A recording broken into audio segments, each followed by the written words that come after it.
Toute la semaine, c'est Élodie Louvet du Bistrot d'Elo à Verdun qui nous accueille. On s'occupe de la première recette de cette semaine. Donc on est parti avec Elo sur une recette de terrine. Hein, alors on peut dire aux deux saumons parce qu'on aura une version crue et une version fumée. Voilà, exactement. Pour amener un peu de corps à la terrine, on ajoute un peu de saumon fumé avec une mayonnaise au citron vert. D'accord. Super. Donc là, on a coupé et la partie fumée et le saumon cru. Exactement. On fait quoi ensuite? On va mixer tout ça avec de la crème et des œufs. D'accord. Je mets tout le saumon dedans. Oui. Au niveau des quantités, il y a combien de saumon fumé et combien de saumon classique? 400 g de saumon frais et 200 g de saumon fumé. D'accord. Voilà, 600 g de matière. On va avoir 250 g de crème fraîche, plutôt 35%. D'accord. Donc on mettra. On veut que ça soit vraiment riche, voilà, que ça tienne bien. Et on va la mettre au fil du mixage. Donc je ferme? Oui. Alors attends, je te laisse faire parce que c'est pas mon truc. Donc tiens, vas-y. Il y a toujours des essences dans les robots comme ça. Voilà. J'y vais? On y va. Hop, tu mets ta crème, 35%. Donc, sachant que là, on va la monter, la terrine, mais que ça a besoin de prendre, donc il faut la préparer la veille pour le lendemain. Alors, en fait, on la cuit. Ah, ben oui, on va la cuire. Voilà. Et du coup, bah, tu la laisses refroidir. Et on la laisse poser 12 heures au moins. D'accord. Donc, la veille pour le lendemain. Exactement. C'est mieux, c'est mieux. Sinon, elle va se déliter à la découpe, même si elle est froide. Donc, on ajoute les 2 œufs. D'accord. C'est ce qui va faire prendre... Oui, c'est la terrine, tout simplement. Ça donne le liant. C'est ça. Donc là, j'arrête. Voilà, on arrête. Surtout, il faut éviter de laisser tourner la farce dans le mixeur parce qu'elle s'échauffe. Ouais. On met le jus d'un citron. D'accord. Bah, voilà. D'accord. Voilà. Ramener un peu d'acidité. Et on va assaisonner sel, poivre. D'accord. Tu assaisonnes tout de suite? On relance. Ah, je relance. Voilà. D'accord. Et là, on enlève. Ah, attends, je vais ajouter le sel. D'accord. Un petit peu parce qu'on a le saumon fumé qui sale. C'est ce que j'allais dire, il ne faut pas trop assaisonner. Moulin à poivre. Et une dernière. D'accord. Et on remixe un petit peu, un dernier coup pour vraiment bien mélanger. Et on stoppe. Ouais. On va passer au montage. D'accord. Donc on va commencer par déposer une première couche. Tu tapisses le fond. C'est ça, j'essaye de d'écraser. Après, on peut se servir aussi de la maryse pour, tu sais... Oui, pour vraiment avoir quelque chose de plat. Et voilà, entre les couches, on va déposer une ciboulette ciselée. Oui. Comme ça, on va créer un peu de couleur. Et puis, on va ramener... Oui, à la découpe, tu auras la petite touche verte. D'accord. Voilà. Donc, tu en mets un petit peu. Donc là, on recouvre la ciboulette. Oui, puis bon, là, on est sur de la ciboulette, mais comme tu me disais, après, on peut remplacer par... Alors, on peut mettre des asperges, asperges vertes plutôt, une courgette. Voilà. Ça peut être aussi les tranches de saumon fumé qu'on a conservées pour partie. Et puis, on fait un millefeuille. Donc là, c'est bon. On va la passer en cuisson. Donc, on la met à combien? Pendant combien de temps? Alors, ce qui va être important pour la terrine, c'est la mettre au bain-marie. D'accord. Au bain-marie, 180 degrés, 25-30 minutes, suivant le four. Ok, d'accord. Et puis après, tu la laisses, tu la réserves, tu la mets au frais, tu la sers bien fraîche, quoi. Voilà, on la laisse poser. Tu en as préparé une d'avance, donc ça donne ça. Voilà. Et donc là, tu as rajouté des petites courgettes, ce que tu nous disais, tout à l'heure. On customise. D'accord. On customise comme on veut. Et tu as mis un petit peu de quoi? Ça, de piment d'Espelette. Donc là, c'est bon. On a la terrine donc, qui est prête. On va faire notre mayonnaise au citron vert. On dresse et on goûte. It's just a matter of time. Before you make the connection. It's just a matter of time. Before you make the connection. You easily recognize the signal when it comes. You will hear and see the way it goes.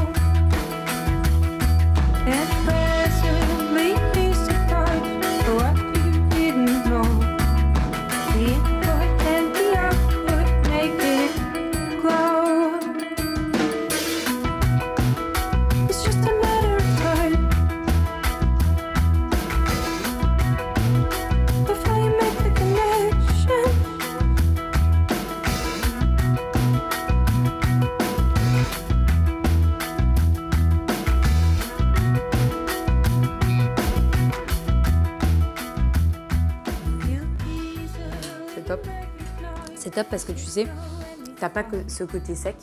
Elle est encore très imbibée, enfin en tout cas elle est pas sèche, elle est excellente. Tu as vraiment les petites, le goût du saumon fumé qui matche très très bien avec le citron vert. Il ramène vraiment un peu de peps. On est vraiment sur une terrine que tu dégustes comme ça quand il fait chaud, c'est vraiment le moment idéal.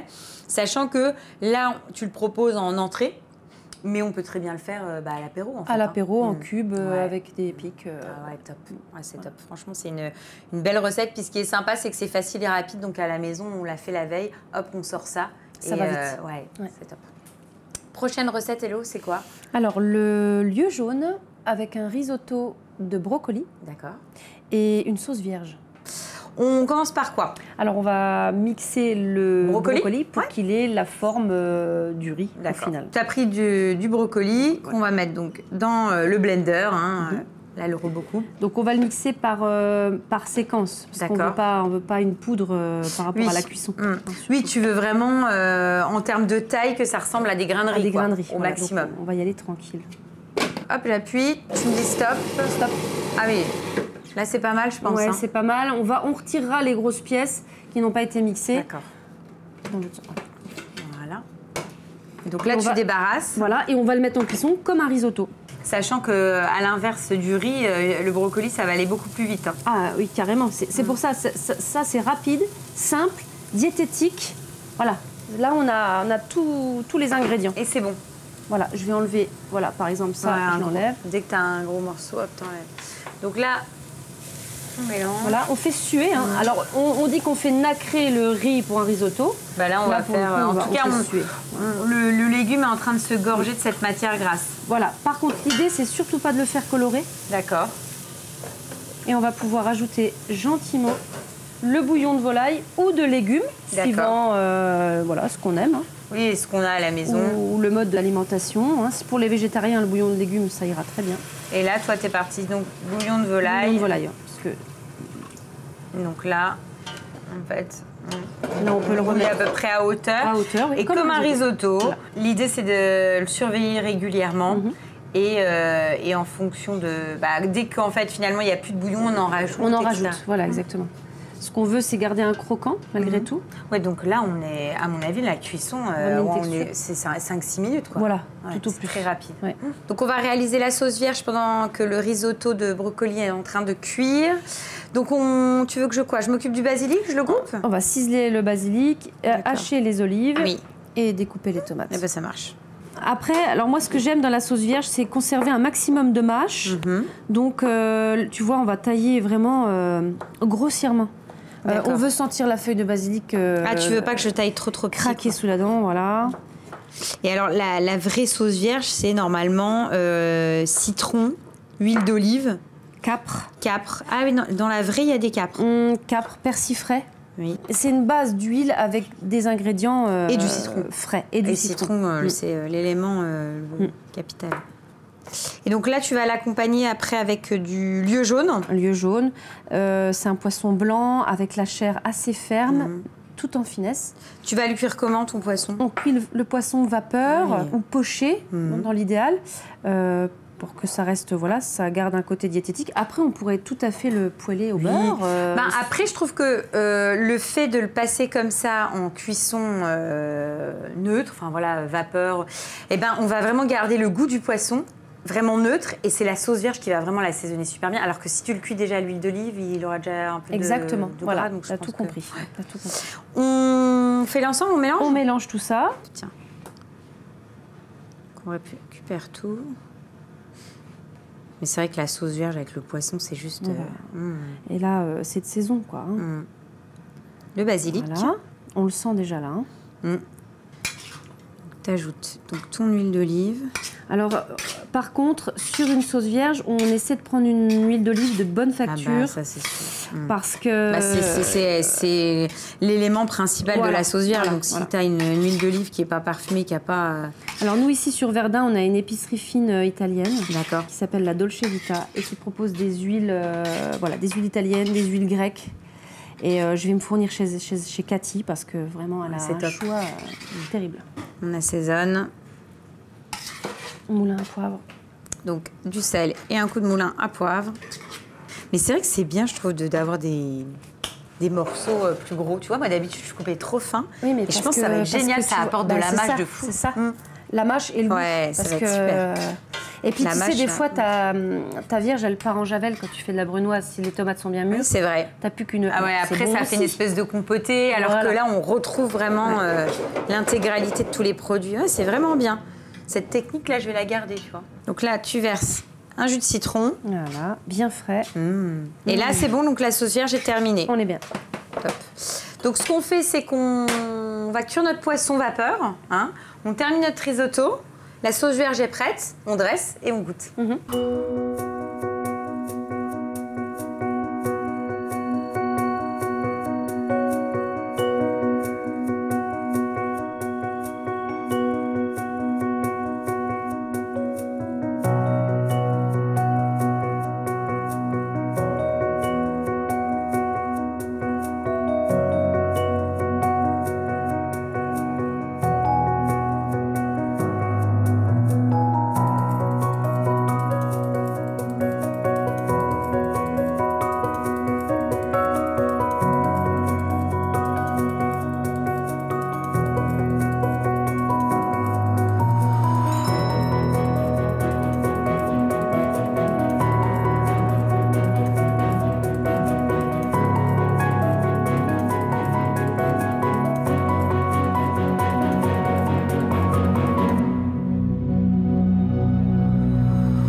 C'est vraiment une recette, moi, que j'adore. Tu sais pourquoi? Parce qu'effectivement, tu as le brocoli qui est encore croquant. Donc, on est vraiment dans la philosophie risotto. Et tu as la sauce vierge qui est là pour assaisonner l'ensemble. Ça matche très bien. Et on a vraiment cette sensation de manger... on est vraiment sur une recette qui est hyper saine. Ah, voilà, exactement. Ça, tu peux en manger tous les jours. Hein. Exactement. Franchement... à volonté. Et du coup, tu peux même manger un dessert derrière. Ah oui, oui. Ah ouais, c'est le but. Mais non, c'est top. Et puis là, la cuisson du poisson est nacrée à cœur, donc c'est parfait. Non, et on ne s'ennuie pas dans l'assiette, il y a les saveurs. Ouais, on est vraiment dans le soleil, dans les vacances. Non, c'est cool. Prochaine recette, ça sera quoi? Les boulettes de viande, porc et bœuf, salade de rate aux oignons rouges et fromage blanc à la ciboulette. Wow. Donc on a une farce de porc donc classique à laquelle on va ajouter un haché de bœuf. D'accord, vas-y. Et donc je vais mélanger l'ensemble. Voilà, voilà. Donc on fait à la main comme les grands-mères. D'accord. Donc hop, je mélange ensemble. Voilà, l'idée c'est on malaxe vraiment bien. Ouais, c'est vraiment de mélanger les deux viandes. Et le secret pour une boulette moelleuse, voilà, pour pas qu'elle soit sèche, c'est qu'on va ajouter l'ami de pain au lait. Ça, donc là, tu as mis ta mie de pain et voilà. tu l'as déjà imbibé avec du lait. Avec du lait entier, ouais. Et ça va vraiment faire toute la différence. Ouais, ça va donner du moelleux et elle va pas être sèche en fait. Ça, c'est vieux comme le monde. Hop. On peut la finir au batteur avec la feuille. On ajoute les œufs. Oui, c'est vrai, à la maison, au pire, on peut déjà commencer à le faire à la main et tu termineras pour vraiment bien mélanger. C'est ça. Donc là, tu vas mettre 3 œufs. 3 œufs. En quantité de viande, tu avais mis combien? Alors là, on a à peu près 600 g de chair à saucisse de porc. D'accord. Et 500 g de 400-500 g de bœuf. D'accord. Voilà, 3 à 4 œufs suivant la grosseur pour lier. Ok. Le persil haché. Oui. Alors voilà, un assaisonnement comme il se doit. Il faut que ça ait du goût. Et l'échalote. D'accord, vas-y. Ouais, là on est vraiment la là grande copine de la boulette. Donc on mélange grossièrement et puis au pire tu peux après remettre au robot. Finir au batteur, ouais. Donc là tu l'as passé au robot, donc ça va bien mélanger et l'idée c'est de les façonner. Voilà. Alors en taille En taille on prend à peu près l'équivalent de 60 grammes, 60-65 grammes. Donc hop, on la façonne. C'est de les façonner, ouais. Voilà. Et on dépose dans la plaque. D'accord, super. Voilà. T'en comptes combien par personne? 2 à peu près. Voilà, entre 60 et 70 grammes. C'est ce que j'allais dire, c'est déjà de la belle boulette. Et puis on a aussi la sauce fromage blanc, qui est une source de protéines. Oui, c'est vrai. Ouais, on est déjà sur une belle recette qui est déjà gourmande. Voilà. Tu vas les cuire comment? Alors, l'idéal, c'est les cuire au four, sur un programme braisage. Ah oui, pour que ça soit un peu grillé, enfin voilà, en tout cas qu'elles prennent une belle coloration. C'est ça, donc l'idée, c'est qu'on les démarre à 200-220 pendant quelques minutes. On les voit colorés, on les surveille. Et puis, on finit la cuisson à 160, 170. Et en tout, il y en a pour combien de temps? 25 minutes, 25-30 minutes. Après, on vérifie. On en prélève une, on l'ouvre. Si c'est encore rosé à cœur, on laisse encore.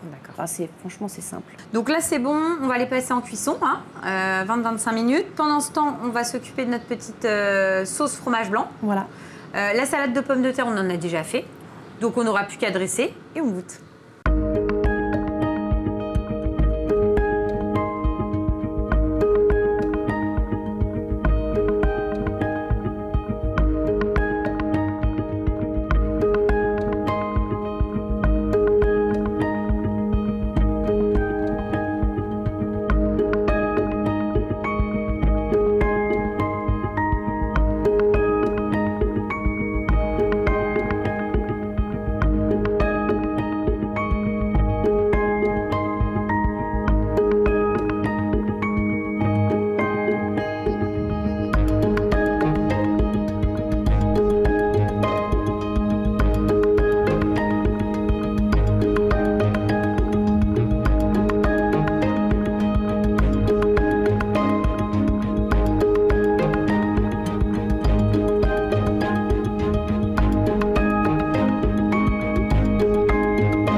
C'est bon.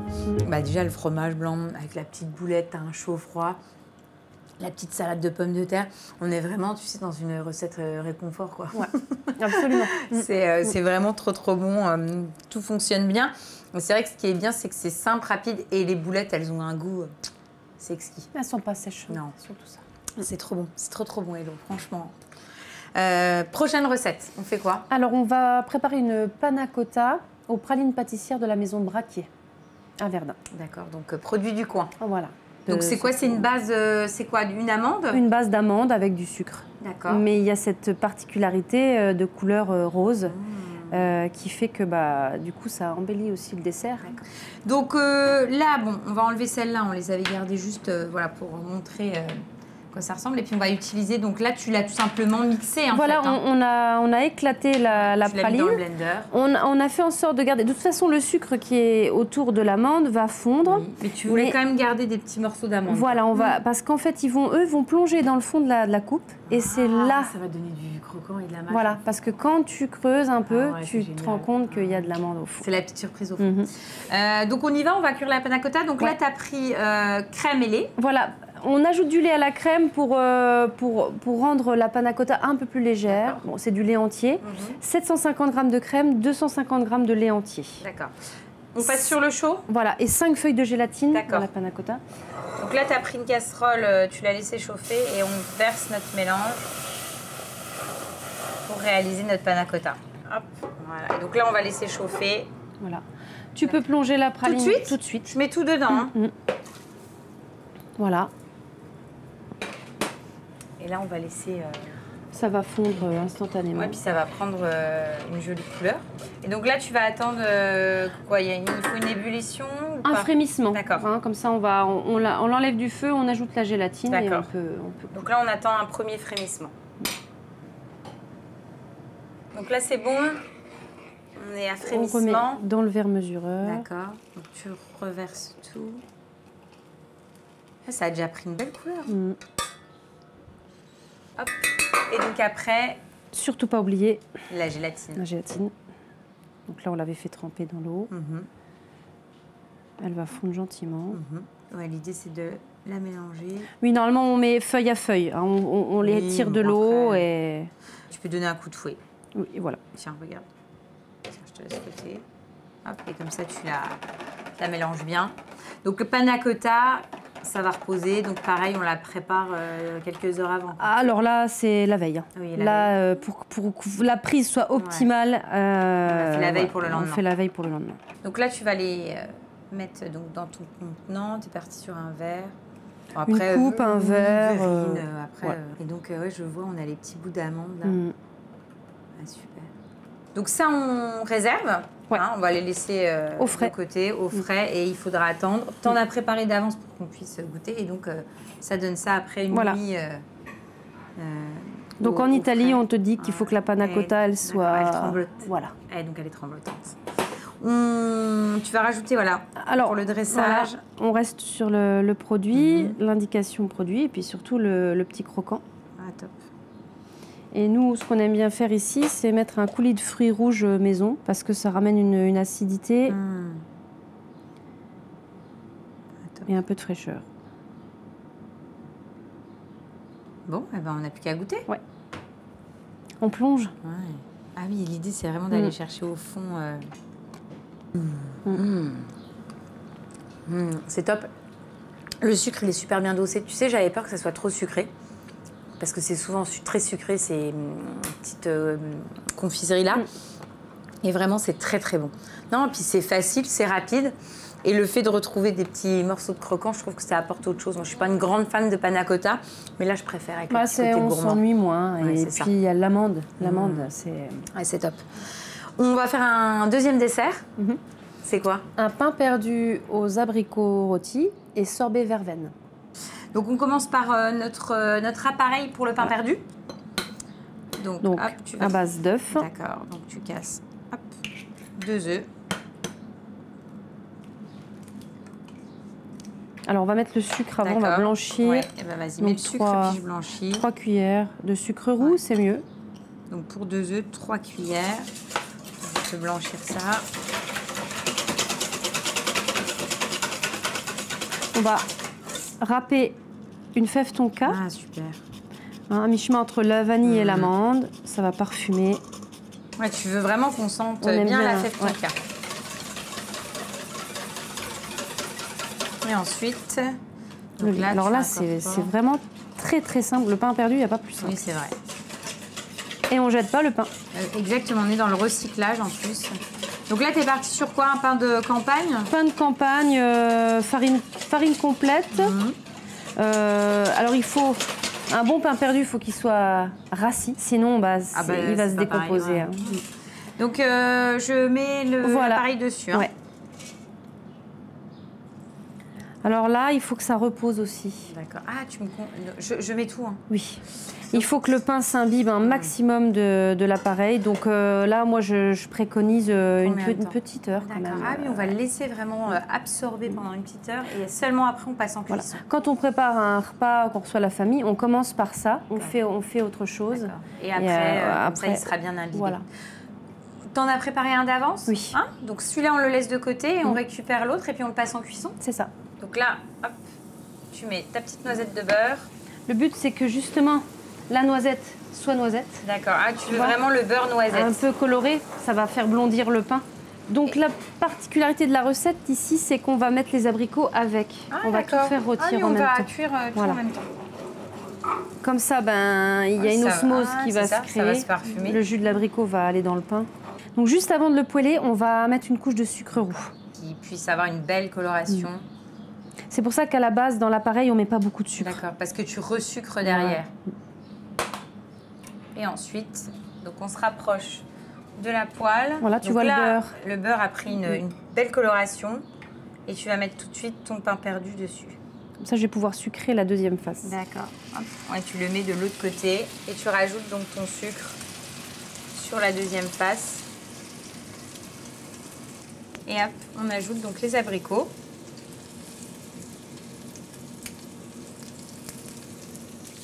Donc là, tu es parti sur des abricots, on va le faire assez rapide. Hein. L'idée, c'est que tu veux quand même qu'ils prennent une belle coloration, une légère coloration.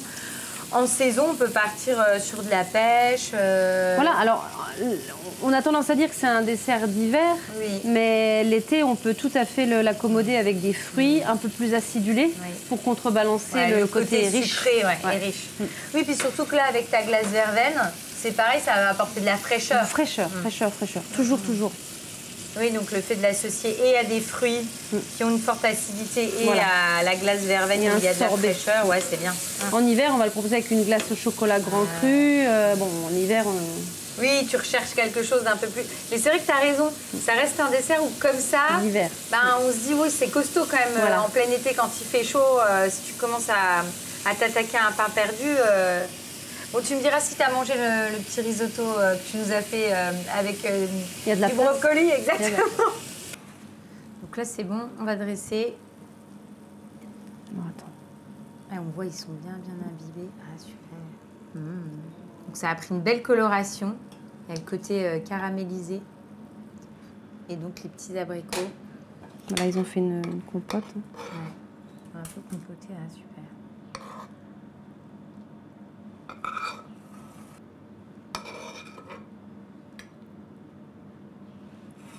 La petite boule de glace à la verveine. Waouh! En plus, la couleur, elle est super. Donc là, tu rajoutes... c'est quoi? C'est de la pistache? La pistache concassée, ouais. Puis notre petite... La petite praline rose de Verdun, de la maison Braquier. Et le petit coulis... D'abricot. Abricot trop mûr, tu vois. Ouais, tu les réutilises et hop, ça te fait un coulis qui décore ton assiette. Voilà. Bon, et ben maintenant, on va faire la chose la plus compliquée. On va goûter.